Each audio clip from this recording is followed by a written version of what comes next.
We are Steve and Jill. Together, we've been buying and reselling land since the 90s. Our data-centric approach leaves our buyers asking, how can you sell it so cheap?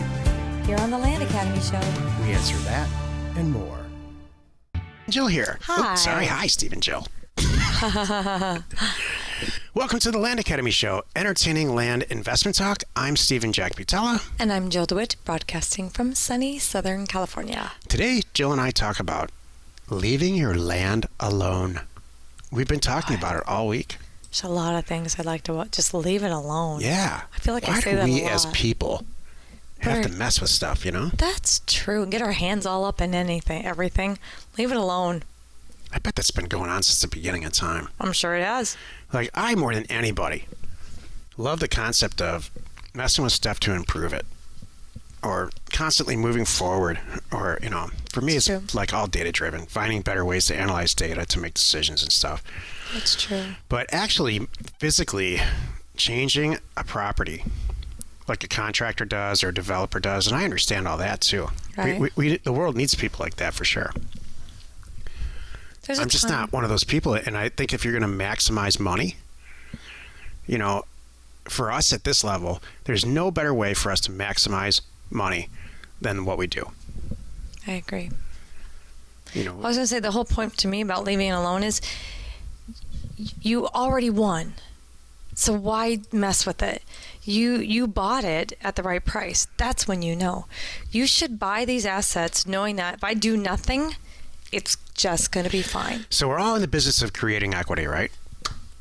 Well, you know what? Before we get into it, let's take a question from one of the members on the Land Investors online community. It's free. Brandon asks, in our last mailer campaign, I suppose some properties zoned for multifamily were included, and someone just signed an offer and sent it back. Good. To buy their multifamily zone vacant land in a city for $8,000. That's what we're in the business here for. This is I love how this is going. The property across the street, also vacant, is asking $50,000. The market in this area is fairly hot, and we've sold property in this subdivision before, but not multifamily. This is good stuff. However, the town is currently embroiled in a lawsuit against the city or Department of Water Resources over the prohibition of drilling new wells. I'm quite certain, though, based on city planning maps, that this property has access to public water lines. I've called the water company several times in the past, but they're never helpful with vacant land. No kidding. They won't tell me if they service a particular area, only if they service an address that already has a house on it. So my question is this a run to the bank situation? Yes. Or are there troubles buying multifamily zone vacant land? Oh, and I almost forgot to mention that across the street and 2 parcels over, there's already a thriving apartment complex constructed. Also, SFR land in the area is asking $18,000 to $20,000 per and up. I would run So what would you guys do? I would run to the bank. Totally. You know, I don't know what this. I understand and respect your quest for, like I said, getting to know the facts and the information, but I wouldn't have taken it this far. I would have ran to the bank and purchased the property. Well, I like, you know, what we say is put in the posting, you know, in good faith, what you already know. So in good faith, you could say, here's what I know about every parcel around there. I can't get a definitive answer about this. So you just need to know, you know, and so the person, it looks good, but I can't guarantee it. That's really that's what you're saying. And I can't definitively say that you can't do it. So it's awesome. It's a great situation. I mean, water's always a huge topic, especially out west. So, and chances are this is out west, or there wouldn't be any issues. So, and water and new hookups and all of that stuff. You know, I'm not educated enough to know about it, but I'll tell you, I do know talking to municipalities about things like this can be really frustrating. And I think that if you stuck to our actual Land Academy 1.0 / cash flow from land concept, and you buy it for 8 and sell it for 16 and double your money, right? I think that's going to happen in a week. Yep. And just with disclosing 100% of the truth, which is, I called the water company and I don't know, they couldn't get any answers. Right. And everything else, I don't know anything about it. But right. This is a hell of a deal. Right. Love it. Today's topic, leave your land alone. Don't call about the water rights. This is the meat of the show. That's hilarious. Half kidding there. Don't pick up the phone. Hold back. Leave it alone. Leave it alone. Don't even look. Don't look at it. Just leave your land alone. Don't look at it. Don't make a single call.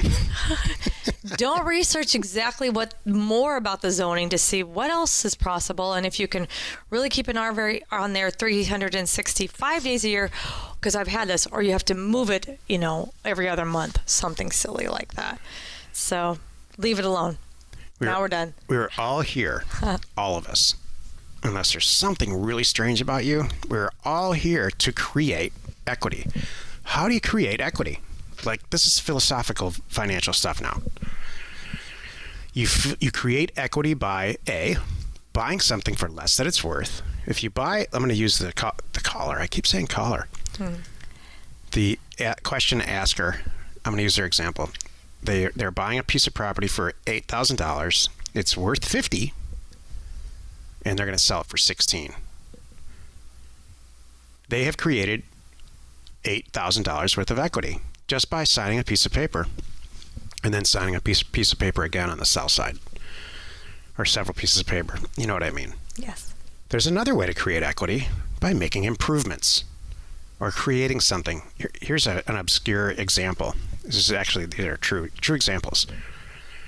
Did you know that a television in general is basically worth the sum of its parts, the sum of its raw material parts? There's very, very, very little markup or equity created when you construct a television. I don't know why. It's just the way it is. When you construct a car, the kind that everybody drives, not like a high-end car, you create about, the manufacturer takes raw materials, and they create about, through the whole process, $10,000 worth of equity. You can either create equity by improving the raw material, improving the land, putting a structure on it, subdividing it, doing some stuff to it. Right. Or you can just buy it cheap. Those are the two ways. There's not any more ways than that in creating equity. Which one do you want? Which one's easier? Which one's less time consuming? Which one's more data driven? Which one doesn't need a factory and all that? For us and most of our members, if not all of them, we all believe in using data to get and manipulating data and to find sellers who don't want this stuff anyway. Right. We're not selling them they're not selling them, trying to make them make a decision they don't want to make, or there's no hard selling in this at all. Sell the property for this. This is what we're willing to pay. Sign here. Otherwise, we're all good. Sorry, we're good. Move on. No big deal. And there's very consistent, predictable results. We've been doing this for years and years, and millions of offers we've sent. And we continue to send offers every single week. And the numbers do not fluctuate that much. So which one do you want to do? Do you want to leave your land alone? Or do you want to go through the process of creating equity the other way? Right. You have two choices. If you have a job, all you're doing is doing this for someone else right now. No matter how small your job is or how high up you are, you're helping somebody else create equity. And they're paying you for it in the form of a salary. That's true. So I woke up to this a lot of years ago and said, I'm just not interested Never looked at it that way. Creating equity for someone else any longer. That's very true. I'd like to create it for myself. Well, even if you're in the service industry, whatever you do, maybe you're, I don't know, maybe even you're an accountant. You're doing the paperwork and you're good at it. You're better than everybody. You're better than me learning it myself to do my own books, for example, and I'm willing to pay for that. So that's the equity, right? And I'm talking like you work for somebody in an accounting firm. Mm-hmm. The firm is making money, having all these people do all the work and marking it up, obviously, and that's the equity. Yeah. Is that a good example? Yeah, I would argue the service company, accounting is a service company for, let's say the accounting company, their clients are manufacturers. They design airplane parts. Right. They're employed by an airplane manufacturer, part manufacturer, to create equity for the part. They're just getting paid to help that person create equity. Exactly. It's a little bit of it's a second tier relationship, but yeah, you're right. Okay. Like a restaurant. A pizza restaurant. You talked about it yesterday. Yes. this, what are the ingredients in a pizza? It's got to be maybe $1, right? Maybe $2, and you're selling it for 14 or 25 or whatever. I mean, you're creating equity that way. You're improving those raw ingredients to make a final product. I know this is philosophical. Right. But it's important to understand because I think a tremendous amount of time and resources, and I'm going to get green here for a second, all the problems that happen with labor and carbon footprints and landfills and inefficiency all come from the second part of creating equity. Is this boring yet? No, I'm hanging in there.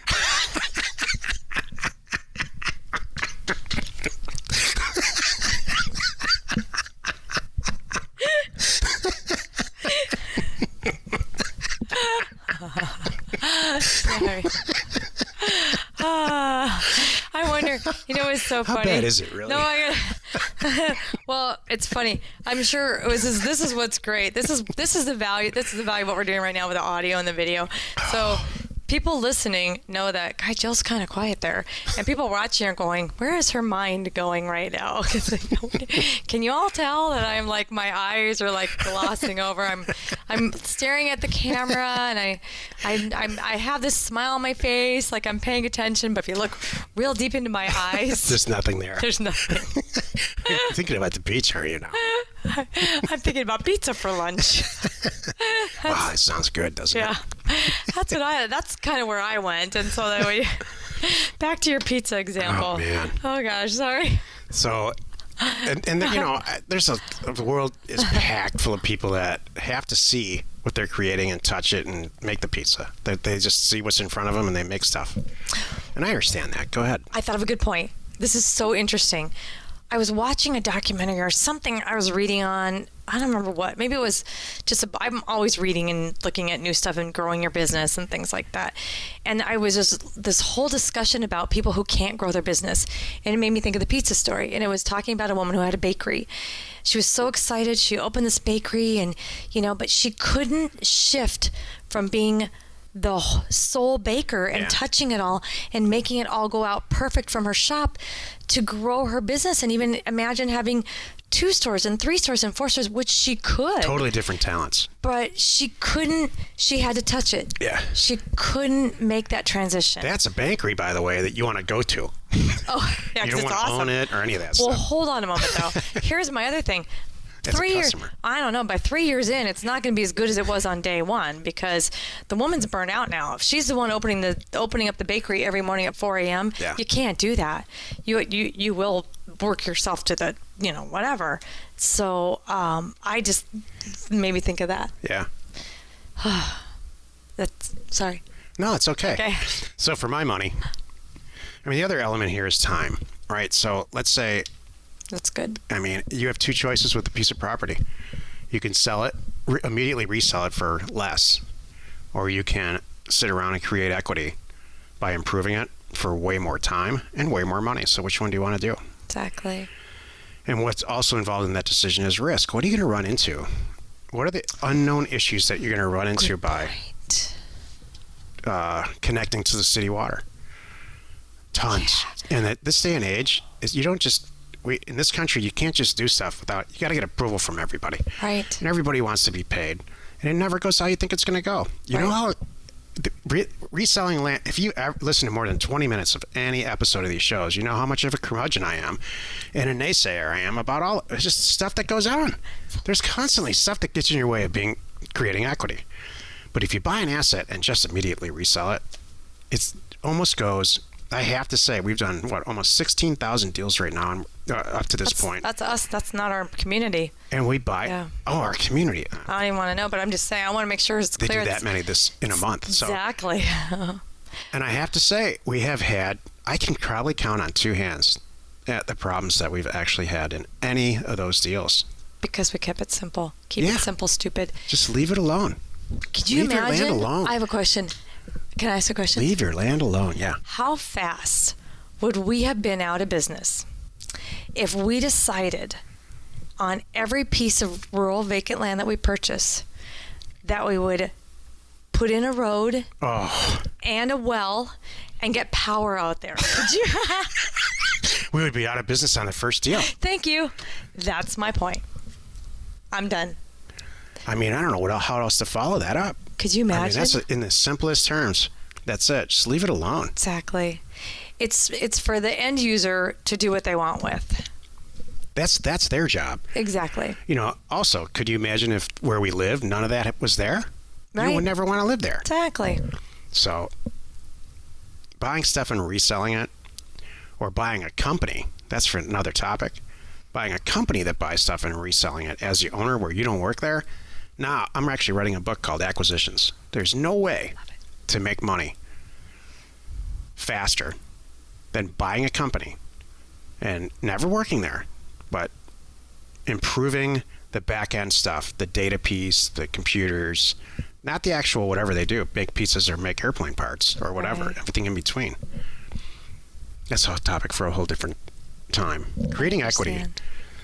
You want to find the most efficient way to create equity. I'll end it like that. Leave your land alone.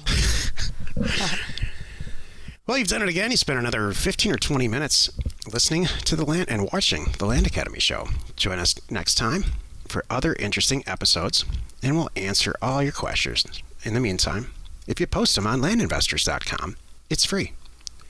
You are not alone in your real estate ambition. It's too much philosophy. Yeah, that was good though. Was it? I think that was good. I think you made your point. I mean, we hope we made our point. I'm sure we made our point. Yeah. Yeah. I'm sure I of it think too. by now you know what we're all about. Share the fun by subscribing on iTunes or wherever you are listening or watching on YouTube. And while you're at it, please rate us there. We are Steve and Jill. Information and inspiration to buy undervalued property.